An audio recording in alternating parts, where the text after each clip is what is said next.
আচ্ছা, তো সামারিটা আমি আপনাদের একটু দেখাই দিই। সেটা হচ্ছে প্রথমে আলোচনা করেছে হচ্ছে আইড্রপার টুল।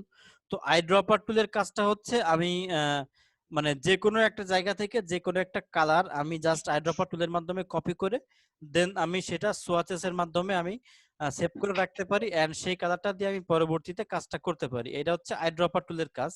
তো তারপরে হচ্ছে এখানে আছে হচ্ছে কালার স্যাম্পলার টুল। তো কালার স্যাম্পলার টুলের কাজটা হচ্ছে আমি যে কোনো জায়গা থেকে কালারটা কপি করতে চাইলে সেখানে একটা ক্লিক করলাম।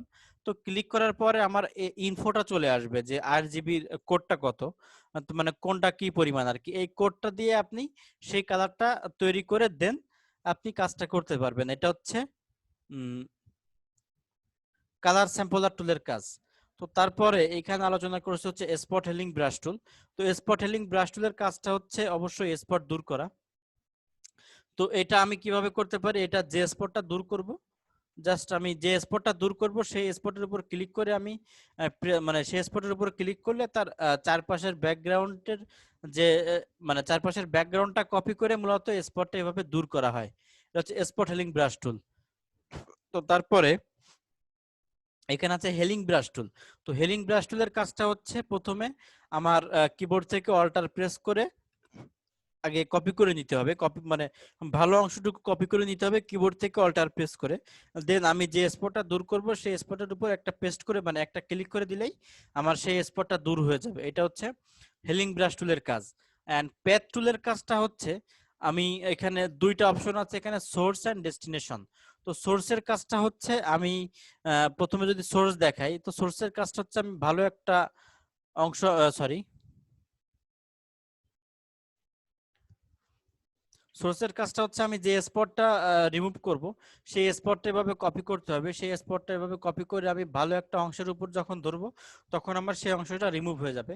আর ডেস্টিনেশনের কাজ হচ্ছে আমি যদি কোনো একটা স্পট কপি করতে চাই যে এরকম একটা স্পট আমার আরো একটা জায়গায় দরকার, তো সেই স্পটটা আমি কপি করে আমি যে মানে ওই স্পটটা আমার যেখানে দরকার সেখানে এভাবে একটা ক্লিক করে দিলে আমার এটা পেস্ট হয়ে যাচ্ছে। এটা হচ্ছে ডেস্টিনেশনের কাজ। তো তারপরে এখানে আছে হচ্ছে কন্টেন্ট এওয়ার মুভ টুল। তো কন্টেন্ট এওয়ার মুভ টুলের কাজটা হচ্ছে আমি যদি চাই যে আমার ব্যাকগ্রাউন্ডে কোনো একটা ইমেজ চলে আসছে, তো সেই ইমেজটা আমি রিমুভ করতে পারবো কন্টেন্ট এওয়ার মুভ টুলের মাধ্যমে। প্রথমে আমাকে ইমেজটা সিলেক্ট করতে হবে, ইমেজটা সিলেক্ট করার পরে দেন আমার এখানে এডিট, এডিট থেকে আমার এখানে ফিল। তো এডিট থেকে আমার এখানে ফিলের ভিতর আসার পরে উপরে থাকবে হচ্ছে কন্টেন্ট এওয়ার মুভ টুল এন্ড তারপরে হচ্ছে 100% মানে অপাসিটিটা 100% দিয়ে আমি যখন ওকে প্রেস করে দিব তখন আমার এই ইমেজটা রিমুভ হয়ে যাবে। তো তারপরে এখানে আছে হচ্ছে আই ড্রপার টুল। তো সরি রেড আই টুল। তো রেড আই টুলের কাজটা হচ্ছে আমার যে চোখের ভিতরের যে অংশটুকু, ওই যে মনি যেটা চোখের ভিতরের অংশটুকু, এই অংশটুকু যদি রেড হয় তাহলে মূলত রেড আই টুল দিয়ে এটা আমি ব্ল্যাক করতে পারি। এখন এই ব্ল্যাকটা কতটুকু অংশ করব, মানে ব্ল্যাকটা কি পরিমাণ হবে সেটা হচ্ছে এখানে পাপিল সাইজ এন্ড ডার্কেন অ্যামাউন্টের মাধ্যমে এখানে এখানে সিলেক্ট করে দিতে পারি যে পাপিল সাইজ এন্ড ডার্কেন অ্যামাউন্ট কম বেশি করে দেন এখানে সেভাবে আমি ব্ল্যাক করে এটা অ্যাডজাস্ট করতে পারবো। এই হচ্ছে রেড আই টুলের কাজ। বাট আমার যদি এখানে ভিতরের এই ভিতরের অংশটুকু বাদে চার সাইডের এই অংশটুকু যদি আমার অন্য কালার থাকে তাহলে এটা কিন্তু আমি একটা ক্লিকে করতে পারবো না। জাস্ট ভিতরের এই অংশটুকু আমি একটা ক্লিকে রেড, এবং এটা রেড হতে হবে। রেড বাদে যদি অন্য কোনো কালার হয় তাহলে আবার হবে না। এটা রেড আই টুলের কাজ, এটা একমাত্র রেড হতে হবে এবং রেডটাকে আমি একটা ক্লিকেই আমি ব্ল্যাক করতে পারবো। তো এই হচ্ছে মোটামুটি আজকের ক্লাসের সামারি। তো যাই হোক, আর ক্লাসে তো কারো তেমন কোনো প্রবলেম নাই। তো আজকে ক্লাসটা এই পর্যন্ত আমি শেষ করে দিচ্ছি। এন্ড নেক্সট ক্লাস আমাদের পরশুদিন অবশ্যই ব্রাশ টুল দিয়ে আলোচনা করা হবে এবং এটাও বেশ গুরুত্বপূর্ণ টুল।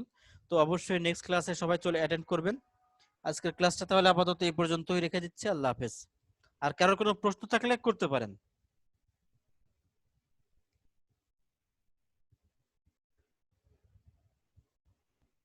ওকে, তো আমি ক্লাসটা এই পর্যন্তই তাহলে ক্লোজ করে দিচ্ছি। আল্লাহ হাফেজ।